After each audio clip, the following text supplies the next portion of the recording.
पहले तो आप एक बार बोर्ड को देख लीजिए। जी हाँ, 1857 की क्रांति के संदर्भ में आज ये क्लास हमारी है और ये चैलेंज कोई दूसरा नहीं कर सकता, मैं कर सकता हूं। क्या आईएएस का प्री हो, पीसीएस का प्री हो या फिर कोई भी वनडे एग्जाम हो, 1857 की क्रांति से इससे बाहर प्रश्न आने की संभावना बिल्कुल नहीं है। तो देख लीजिए, आपको इतना पढ़ना है, टू द पॉइंट बात करेंगे, पूरे लेक्चर में अंत तक बने रहिएगा।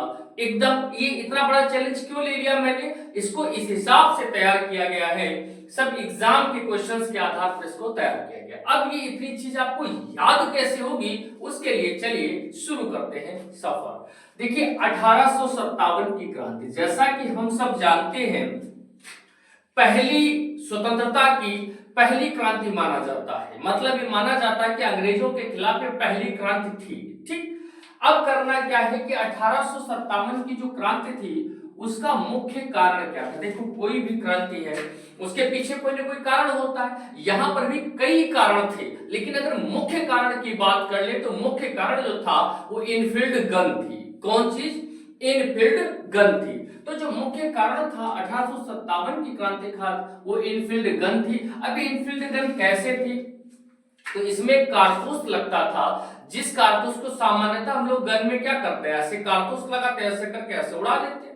उड़ा देने का मतलब लक्ष्य को, आपने कोई जो भी आपका लक्ष्य हो इसको अन्यथा ना नीचे उड़ा देते हैं, ठीक है। लेकिन नॉर्मल गन में क्या करते हैं, एक कारतूस लेते लगाते और फायर हो जाती है। इसमें क्या होता था, उस कारतूस को मुंह से खींचना होता था। अब मुंह से खींचने में आप सोचेंगे सर फिर दिक्कत क्या थी? दिक्कत ये थी कि इस कारतूस में अंग्रेजों ने जो चर्बी लगाई थी वो गाय और सुअर की, यानी कि हिंदुओं की भी भावनाएं आहत हो और मुसलमानों की भी भावनाएं आहत हो, ऐसा उन्होंने इसलिए करा था। तो इसलिए क्या है, अभी आगे आपको समझ में आएगा इससे क्या प्रभाव हुआ। तो मुख्य कारण क्या था? Enfield gun. देखो एक एक पॉइंट याद करते चलो। 1857 की क्रांति का मुख्य कारण क्या था? Enfield gun. इसकी शुरुआत कब से हुई? 10 मई 1857। कहां से हुई? मेरठ से। ऐसा नहीं है कि 10 मई को ही एकदम से सुबह उठे बोले आज हमें आंदोलन करना है, नहीं, इससे पहले भी है। क्या है भी बताएंगे। लेकिन अगर आपसे पूछा जाता है एग्जाम में विकल्पी के रूप में कि 1857 की क्रांति की शुरुआत कब हुई, तो जवाब होगा 10 मई 1857। कहां से हुई? मेरठ से हुई। अच्छा, तीन घराने ऐसे हैं, इनके नाम आप याद रखिएगा। ग्वालियर का सिंधिया घराना, हैदराबाद के निजाम और इंदौर के होलकर। ये तीन घराने जरूर याद रखिएगा। कौन कौन? ग्वालियर के सिंधिया, हैदराबाद के निजाम और इंदौर के होलकर। इन्होंने अंग्रेजों का साथ दिया। इन्हें आप गद्दार कह सकते हो, क्योंकि जो भरा नहीं है भावों से बहती, जिसमें रसधार नहीं वो हृदय नहीं, पत्थर है जिसमें स्वदेश का प्यार नहीं। देश के लिए जीना, देश के लिए मरना, इससे बेहतर क्या हो सकता है? ठीक है, आइए आगे चलते हैं। तो ये तीन घराने आपको याद रखने। अच्छा, 1857 की क्रांति का प्रतीक क्या था? कमल और रोटी। क्या था? कमल और रोटी। अब एक बार देख लीजिए जल्दी से। 1857 की क्रांति का मुख्य कारण इनफील्ड गन। तीन घराने कौन कौन? ग्वालियर के सिंधिया, हैदराबाद के निजाम और इंदौर के होलकर। ये तीनों क्या हैं? ये तीनों ने अंग्रेजों का साथ दिया था, इसलिए आपने गद्दार भी कह सकते हो। प्रतीक क्या था? कमल और रोटी। अच्छा, शुरुआत कब हुई? 10 मई 1857 मेरठ से। अब सुनो जरा, जब इस क्रांति की शुरुआत हुई 10 मई 1857 से, तो ऐसा नहीं था कि 10 मई को ही सुबह उठे और क्रांति शुरू हो गई। इससे पहले भी था। क्या था? आओ समझते हैं। मेरे भाई याद रखना, 1857 के पहले, ठीक है, 19वीं नेटिव इन्फेंट्री। 19वीं नेटिव इन्फेंट्री, इन्फेंट्री का मतलब एक प्रकार की रेजिमेंट थी, ठीक है, पैदल चलने वाली सेना कह सकते हो आप। बहरामपुर बंगाल। तो सबसे पहला आंदोलन किसने करा था? 19वीं नेटिव इन्फेंट्री बहरामपुर ने, याद रखिएगा। उसके बाद 34वीं नेटिव इन्फेंट्री बैरकपुर। बैरकपुर छावनी, मंगल पांडे, याद आ गया होगा। देश का एक इतना बड़ा हीरो जिसकी कोई न परिभाषा की जा सकती, न शब्दों से बयां किया जा सकता है। क्या? 34वीं नेटिव इन्फेंट्री बैरकपुर में मंगल पांडे ने क्या किया था, हरसे को गोली मार दी। किसको गोली मार दी थी, हरसे को। खूब इंपॉर्टेंट है, याद रखना।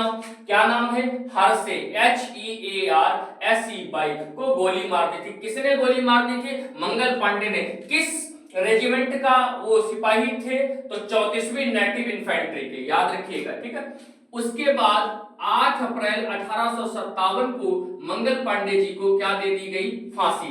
हर बच्चा जानता है, ये फैक्ट आपको याद होगा, लेकिन फिर भी आप रिवाइज कर सकते हो क्या, कि 8 अप्रैल 1857 को मंगल पांडे जी को फांसी दे दी गई थी। उसके बाद, इसके बाद देखो क्रम याद कर लो। सबसे पहले 19वीं नेटिव इन्फेंट्री बहरामपुर, जो कि बंगाल में है, वहां से क्या हुआ, सबसे पहला शुरुआत हो गई थी। भारतीय सेना, ये इन्फेंट्री क्या होता है, भारतीय सेना की एक रेजिमेंट होती है। और रेजिमेंट क्या होता है, सैन्य दल, सेना का एक टुकड़ा, एक दल बना दिया गया, उसको रेजिमेंट बोलते हैं। उसके बाद 19वीं के बाद 34वीं नेटिव इन्फेंट्री, ये कहां, बैरकपुर में। यहां किसने आंदोलन कर दिया, मंगल पांडे ने। और किसको गोली मार दी, हरसे को। और बाद में 8 अप्रैल 1857 को मंगल पांडे को फांसी दे दी गई। उसके बाद 7वीं अवध रेजिमेंट ने विद्रोह कर दिया अंग्रेजों के खिलाफ। और उसके बाद तीसरी नेटिव कैवलरी, कैवलरी क्या होता है, घुड़सवार। देखो, इन्फेंट्री का मतलब होता है पैदल सेना, इन्फेंट्री का मतलब क्या होता है, पैदल सेना। और कैवलरी का मतलब क्या होता है, घुड़सवार। तो कितने घुड़सवार, 190 घुड़सवारों ने क्या कर दिया, जो 190 घुड़सवारों की सेना थी, उन्होंने अंग्रेजों के खिलाफ विद्रोह कर दिया। कब किया, 24 अप्रैल को। कहां किया, मेरठ में। तो इसको आप याद कर लो, कौन सी टुकड़ी थी या कौन सी रेजिमेंट थी घुड़सवारों की, तो तीसरी, थर्ड नेटिव कैवलरी। कैवलरी मतलब घुड़सवार सेना। कितने थे, 190। कहां आंदोलन कर दिया था, मेरठ में। कब किया था, 24 अप्रैल को। शुरू 19वीं नेटिव इन्फेंट्री बहरामपुर से हुई। भगत सिंह किसमें थे, 34वीं नेटिव इन्फेंट्री बैरकपुर में। तो अब क्या होता है, जब ये 24 अप्रैल को घुड़सवारों ने आंदोलन कर दिया, इसके बाद फिर जब 10 मई आई, 10 मई तक पूरे देश में हवा फैल चुकी थी, क्या, अंग्रेजों के खिलाफ अब आंदोलन करना ही करना है। अब जब हवा फैल गई, आंदोलन करना है, तो अलग अलग जगहों से लोगों ने नेतृत्व किया। किसी ने यहां से अंग्रेजों को खदेड़ा, किसी ने वहां से खदेड़ा, लेकिन सफल क्यों नहीं हो पाए। सफल नहीं होने के पीछे बहुत से कारण हैं, लेकिन एक आध कारण मैं आपको यहाँ पर बता दूंगा। पहला कारण ये है कि संयुक्त रूप से किसी का नेतृत्व नहीं था, कि हाँ पूरा एक कहीं से कुछ होता। और दूसरा, जो नेतृत्व करता थे, उनके भी हित थोड़े से थे। क्या था, मैं समझाऊंगा डिटेल में। सबसे पहले हमें ये जानना है कि 10 मई 1857 को ये 16 भड़का था, कौन सा 16, जिसमें कहा था अंग्रेजों के खिलाफ हमें विद्रोह करना है, उसमें किस जगह से किसने नेतृत्व किया और किसने उसको दबा दिया, ये सब देखेंगे। तो 10 मई 1857 को मेरठ से आंदोलन शुरू, और पैदल ही चलकर ये लोग 11 मई को कहां पहुंच गए, दिल्ली। दिल्ली में जो नेतृत्व किया था वो बहादुर शाह जफर ने किया था। और याद रखना, उसका सेनापति था जिसका नाम था बख्त खां। इसके नेतृत्व में सेना ने काम किया था। तो दिल्ली में नेतृत्व किसने किया था, बख्त खां, जो कि सेनापति था। और शासक कौन था, बहादुर शाह जफर। इसको दबाया किसने था, एक अंग्रेज अधिकारी हडसन और विलफ। याद रखिएगा, मैंने सब नहीं लिखे, वही लिखे जो मोस्ट इंपॉर्टेंट है, याद रखिएगा। दिल्ली में बख्त खां सेनापति था और शासक कौन था, बहादुर शाह जफर। और दबाया किसने था, हडसन और विलफ ने। उसके बाद कानपुर में नाना साहब। कानपुर में किसने, नाना साहब और तात्या टोपे। और दबाया किसने था, व्हीलर और कैंपबेल ने। इन अधिकारी, जो ये अंग्रेज अधिकारी हैं, इन्होंने इनको दबाया था, इस विद्रोह को दबाया था। कहां, कानपुर में। अवध की बात कर लूं, अवध या लखनऊ, तो बेगम हजरत महल। कौन, बेगम हजरत महल। दबाया किसने था, लॉरेंस ने। किसने दबाया था, लॉरेंस ने। उसके बाद बरेली में किसने नेतृत्व किया, खान बहादुर खान ने। बिहार में कुंवर सिंह ने। फैजाबाद में अहमदुल्ला शाह, इंपॉर्टेंट है, याद रखिएगा।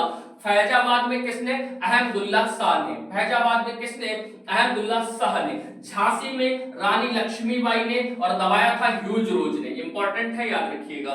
दबाया किसने था, झांसी में अंग्रेजों के खिलाफ जो विद्रोह था 1857 की क्रांति का, उसे किसने दबाया, ह्यूज रोज ने। उसके बाद इलाहाबाद या बनारस की बात कर ले, तो दबाया किसने था, कर्नल नेल ने। इलाहाबाद में नेतृत्व किसने किया था, लियाकत अली ने। किसने किया था, लियाकत अली ने। असम में मनीराम दत्ता ने। मंजम में, गंजम में राधा कृष्ण ने। किसने किया था? गंजम में किसने किया था? राधा कृष्ण ने। और बागपत में किसने किया था? सहमल ने। तो मेरे भाई अब अगले 2 मिनट में हम लोग रिवीजन कर लेंगे और कितना हमको याद रखना है यह भी समझ लेंगे। जल्दी जल्दी देखेंगे आपको, ठीक है, एकदम से बिल्कुल टू द पॉइंट सुनेंगे। 1857 की क्रांति का मुख्य कारण इनफील्ड गन थी। शुरुआत कब से हुई? 10 में 1857। कहां से हुई? मेरठ से हुई। प्रतीक क्या था इसका? कमल और रोटी। क्या था? कमल और 1857 की क्रांति का प्रतीक क्या था? कमल और रोटी। 3 घराने कौन कौन थे? ग्वालियर का सिंधिया घराना, हैदराबाद के निजाम और इंदौर के होलकर। ये गद्दार थे, इन्होंने अंग्रेजों का साथ दिया था ना कि भारतीयों का। उसके बाद अगर मैं बात करूं 10 में 1857 से पहले किसने किसने, तो सबसे पहले 19वीं नेटिव इन्फेंट्री बहरामपुर जो कि बंगाल से बंगाल में है, इसमें क्या होता था? इसमें इन्होंने सबसे पहले जो है विद्रोह किया था। उसके बाद 34वीं नेटिव इन्फेंट्री बैरकपुर ने यहां से विद्रोह हुआ और यहां किसने? मंगल पांडे ने। किसे गोली मारी थी? हरसे को। याद रखिएगा, HEARSE। हरसे को किसने गोली मारी थी? मंगल पांडे ने गोली मारी थी। और 8 अप्रैल 1857 को देश के वीर सपूत मंगल पांडे को दुष्ट अंग्रेजों ने क्या दे दी थी? फांसी दे दी थी 8 अप्रैल 1857 को। उसके बाद 7वीं अवध रेजिमेंट और लास्ट में याद रखना 3rd नेटिव कैवलरी। कैवलरी क्या होता है? इन्फेंट्री। इन्फेंट्री मतलब पैदल चलने वाली सेना होती है। कैवलरी मतलब घुड़सवार। कितने घुड़सवार? 190 घुड़सवारों ने क्या कर दिया था? विद्रोह कर दिया था अंग्रेजों के खिलाफ। कब किया था? 24 अप्रैल को। कहां किया था? मेरठ में। और उसके बाद 10 मई को तो मतलब भड़क चुके थे। 16 अंगारा बन चुका था, मतलब चारों तरफ। और कहां कहां किसने? दिल्ली में बख्त खां क्या था? सेनापति। शासक यहाँ कौन था? बहादुर शाह जफर। कानपुर में नाना साहब, अवध या लखनऊ में बेगम हजरत महल, बरेली में खान बहादुर खान, बिहार में कुंवर सिंह, फैजाबाद में अहमदुल्ला शाह, झांसी में लक्ष्मीबाई, इलाहाबाद में लियाकत अली, असम में मनीराम दत्ता, गंजम में राधा कृष्ण और बागपत में शाहमल। मैं उम्मीद करता हूं कि अगर आप इतना तैयार कर लेंगे तो इस टॉपिक से इससे बाहर प्रश्न नहीं आएगा। अच्छा लगा हो तो कमेंट में जरूर बताइएगा और खराब लगा हो तब भी जरूर बताइएगा। अपना ध्यान रखिएगा। बहुत बहुत धन्यवाद। आज इतना, फिर मिलते हैं अगली क्लास में। बहुत बहुत धन्यवाद।